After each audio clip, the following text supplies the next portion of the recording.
Shalom shalom. Yesu ashimwe bene data, twongeye kubaha ikaze mu izina rya Yesu. Dushimiye Imana yongeye kutugirira neza, kubana namwe muri kino gitondo, umwanya mwiza wo gusenga no kuganira ijambo ry'Imana. Turashima Imana yatugiriye neza, Imana yaturinze, Imana yabanye natwe muri iri joro, ikaba iduhaye umugisha wo kongera guhumeka. Niba udukurikiye uri kutwumva, bisobanura ko Imana nawe yakurinze kandi ukwiriye kwishima no kuyiha icyubahiro, kuko muri iki gitondo birashoboka ko hari abantu benshi batabarutse batakiri muri iyi si y'abazima, ariko twebwe niba tukiriho byo gushima Imana. Ni ubuntu Imana iba yatugiriye muri Kristo Yesu kugira ngo dukomeze kubaho dukora ubushake bw'Imana. Imana niba ikigutije amagara, ni ukugira ngo uyiheshe icyubahiro muri byose. Ndabibutsa ko turi abo Imana yaremye kandi yaturemye idufitiye imigambi myiza. Nubwo wageze mu isi kandi ukahurira n'ibibazo bitandukanye, ukahurira n'intambara zitandukanye, humura, ntabwo uri uwa mbere uhuye n'ibibazo. Kandi twagiye dusoma kenshi muri Bibiliya, abantu benshi bagiye bahura n'ibibazo bikomeye by'ubuzima, ariko bikarangira Imana ibagiriye neza, bakaba abantu badasanzwe, bakaba abantu bakomeye, bakaba abantu bo kwifuzwa, kandi baraciye mu bihe bikomeye by'ubuzima. Rimwe na rimwe hari igihe Imana ikoresha ibibazo, hari igihe Imana ikoresha ibigeragezo, hari igihe Imana ikoresha intambara, hari igihe Imana ikoresha abatwanga, abatuvuga nabi, ikabikoresha kugira ngo ibashe gusohoza umugambi wayo uri ku buzima bwacu. Niyo mpamvu ntabwo dukwiye gutinda cyane ku bantu baduhemukiye cyangwa se batugiriye nabi, kuko ijambo ry'Imana iteka ryose ridusaba guhora twiringiye Imana muri byose, kandi n'abatugiriye nabi tukabasabira imbabazi ku Mana, kuko Imana iyo itaza kubyemera nabo ntabwo bari kubasha kugira ikintu na kimwe bakora ku buzima bwacu. Rero muri byose tujye dushima Imana, mu bitubaho byose tujye dushima Imana. Nubwo biba bitoroshe, ariko isengesho ryanjye muri kino gitondo ni uko Imana yakongera gukomeza imitima yacu, cyane cyane kuri twebwe twahuye n'ibidukomeretsa, twahuye n'ibigeragezo n'intambara nyinshi, ariko Imana ikakomeza kuturinda. Rero Imana iduha imbaraga zo kongera kwihangana no gukomera no kumva ko Imana itadutaye, ahubwo duhishurirwe ko muri ibyo byose twaciyemo hari umugambi w'Imana mugari wihishe inyuma yabyo. Rero muri iyi minsi turi kuganira ijambo ry'Imana riri muri Petero wa mbere igice cya 3 ku murongo wa 9, ubwo Bibiliya itubwira ngo ntimukiture umuntu inabi yabagiriye cyangwa igitutsi yabatutse, ahubwo mumwiture kumusabira umugisha, kuko ari byo mwahamagariwe, kugira ngo namwe muragwe umugisha. Aya ni amagambo akomeye kandi n'amagambo atoroshe, ariko Imana idusaba gukora nk'abana b'Imana. Ndavuga muri rusange, cyane cyane abakristo, abantu mwamenye Imana, abantu twasobanukiwe Imana, abantu twataye urukundo rw'Imana, abantu twatahuye imbabazi Imana yatugiriye muri Kristo Yesu, ubwo twari twishwe natwe n'ibyaha n'ibicumuro byacu. Imana ikadukuruza ineza ya n'urukundo rwayo, ikaduhindura kuba abana b'Imana, nta kiguzi dutanze, nta kintu na kimwe dutanze, uretse gusa ubuntu n'imbabazi Imana yatugiriye. Uyu munsi ufite amahoro umutima kubera Imana yakubabariye ibyaha, Imana yaguhaye agakiza, ariko ntabwo bikwiriye guhagarikira aho ngaho. Imana iradusaba ko natwe tudakwiriye kwitura inabi umuntu wese yatugiriye nabi. Nta muntu n'umwe muri iyi si udafite umuntu wamugiriye nabi, kireka utaba kuri iyi si. Nta muntu udafite umuntu wamuhemukiye, nta muntu udafite umuntu wamuriganije, nta muntu udafite umuntu wamututse cyangwa wamugiriye nabi. Yewe hari n'abafite abantu biciwe ababo, bizinesi zanyu zigahomba, zihombeshejwe n'abantu, abantu bakabirukanisha mu kazi babarenganya, abantu bagatuma ingo zanyu zisenyuka, kubera uburiganya biruzuye muri iyi si, ubugome ni bwinshi cyane. Ariko umva ikintu Imana igusaba. Imana igusaba ngo umwiture kumusabira umugisha. Umuntu wakugiriye nabi umwiture kumusabira umugisha, ngo kuko ibyo ari byo mwahamagariwe. Imana ishimwe cyane. Nibyo twahamagariwe muri Kristo Yesu. Twahamagariwe gusabira umugisha abantu muri rusange, in general. Twahamagariwe gusabira umugisha abantu, ariko noneho ngo cyane cyane abatugiriye nabi, abaduhemukiye, abadukoreye ibyaha bitandukanye, tubasabire umugisha. Yesu niwe muntu wigishije ubutumwa butandukanye n'ubw'abandi. Ubundi kuva kera mu isezerano rya kera, abanzi ba Isirayeli Imana yarabahagurukiraga ikabagwanya, ikabanesha, igatuma n'Abisirayeli ubwabo ikavuga ngo muhaguruke mugende murwanye abanzi banyu. Ariko mu isezerano risha tubona Yesu atubwira ngo nimukihore. Uguhora ni ukw'Imana. Ntimukagirire nabi ababagiriye nabi, ntimukabiture inabi. Ubwo ni ubutumwa bwiza Yesu yazanye, bwari ubutumwa butoroheye abantu. Kubona umuntu wakwiciye, kubona umuntu waguhemukiye, kubona umuntu wakwibye, kubona umuntu wakwiciye abawe, Imana ikakubwira ngo uwo nguwo musabire umugisha, mubabarire, kuko kubikora ngo nawe bizingiyemo umugisha wakagombye kuba uhabwa. Ubwo ni ubutumwa Yesu yazanye butari bworoshye, ariko nibwo Imana idusaba mu gihe nk'iki. Yesu ashimwe cyane. Rero birashoboka ko udukurikiye byarakunaniye kubabarira abantu, byarakunaniye gutanga imbabazi, ariko nibyo Imana igusaba muri Kristo Yesu. Niba hari umuntu muri Bibiliya utari kwigera utanga imbabazi, ni umuntu witwa Yosefu. Inkuru ya Yosefu murayizi bene data. Yosefu yavukanaga na bene wabo, yari afite abavandimwe bavukana, bamugirira ishari. Murabizi, bamugiriye ishari kugeza ubwo bajya inama yo kumwica, byo kumwica biranga, bajya inama baramugurisha, yisanga muri Egiputa. Muri Egiputa nahageze ubuzima ntibwamworoheye.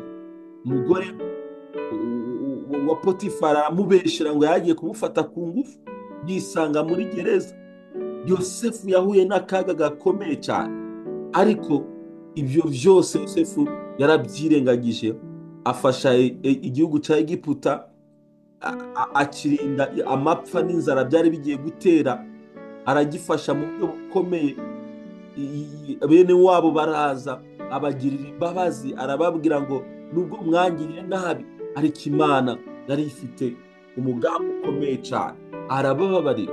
Yosefu yaza gushaka, yari gufata nabi, yari gutortira abo bavukana, yari kubakorera ibibi nk'ibyo nabo bamukorera, ariko yabagiriye imbabazi.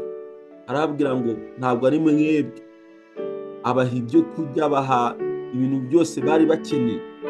Uwo ni wo mutima Imana yifuza ko natwe tugira.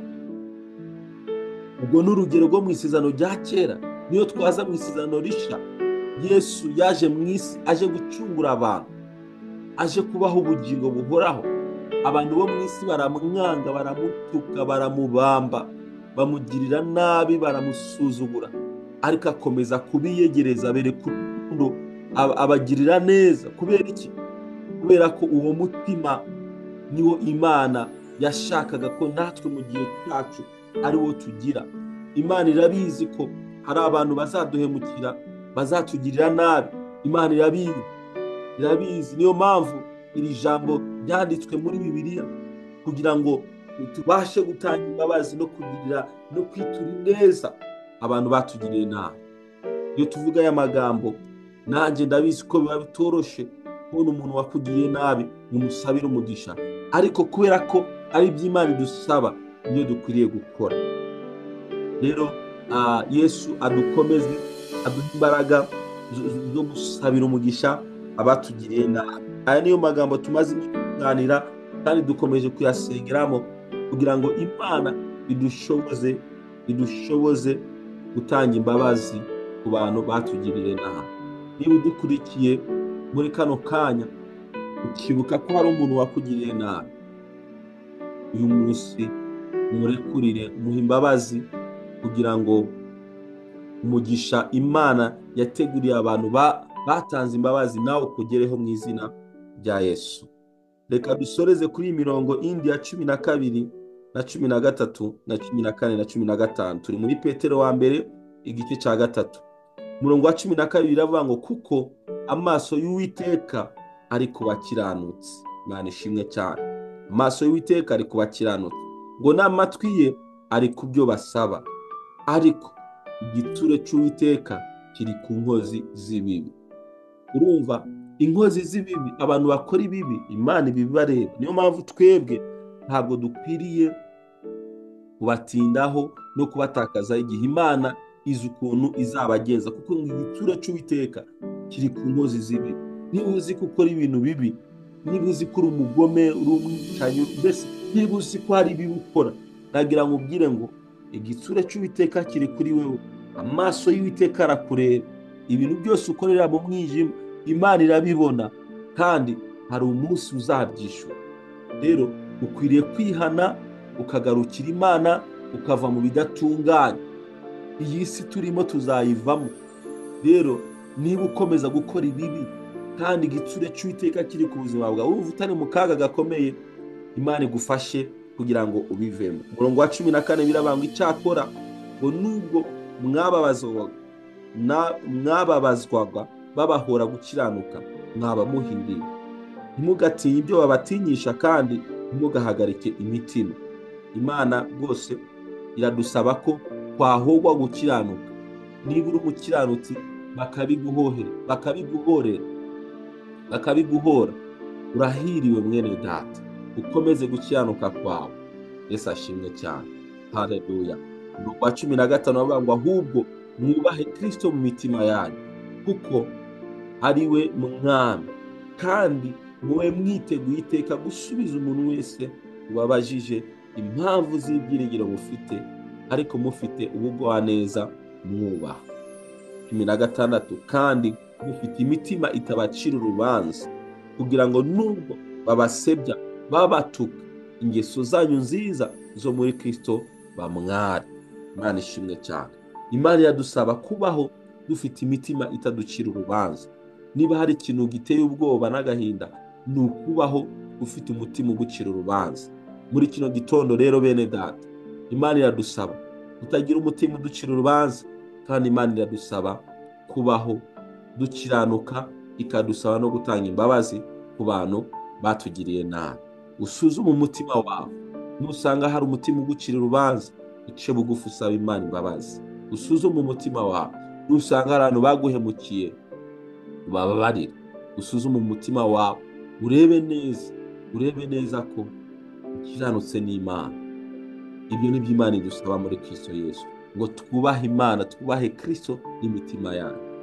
Yesu abaho umugisha, kandi Yesu abagire neza. Nagira ngo dusenge, dusabe Imana iduhe imbaraga zo gutanga imbabazi, imbaraga zo kuva mu bibi, mu bidatunganye. Yesu abidushoboze mu izina rya Yesu. Reka dusenge.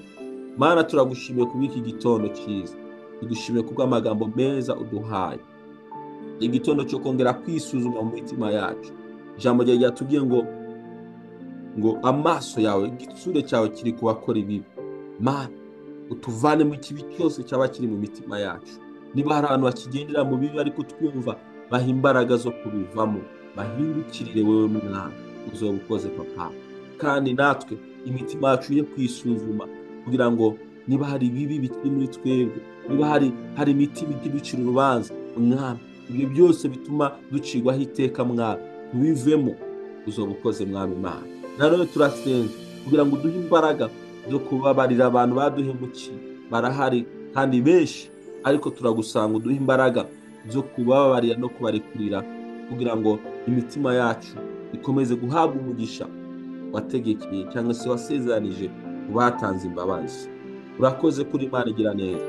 Ntabiye umugisha abana bawe turi kumwe, bawe turi kumwe kuri Zoom cyangwa se kuri YouTube, bose ubagirire neza. Ineza yawe Mwami ikomeze kuba mu ruhande rwacu. Abagwayi bakize, abafite ibyifuzo bitandukanye mu miryango, mu kazi n'ahandi hose, Mana ubikemure, bagende babona ineza yawe. urakoze kuri Imana igira neza. Uyu munsi utubere mwiza, tegurire ibyiza, umugisha aho tubeho, twakire telefone z'umugisha, email z'umugisha, duhure n'abantu b'umugisha, kandi natwe duhindure kubera abandi umugisha. Urakoze mwami Imana, icyubahiro gikomeze kuba icyawe, mu izina rya Yesu Kristo dusenze kandi twizeye, amen. Imana ibahe umugisha kandi Imana ibagire neza, mugire umunsi mwiza. Shalom shalom.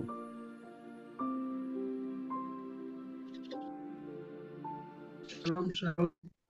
Shalom.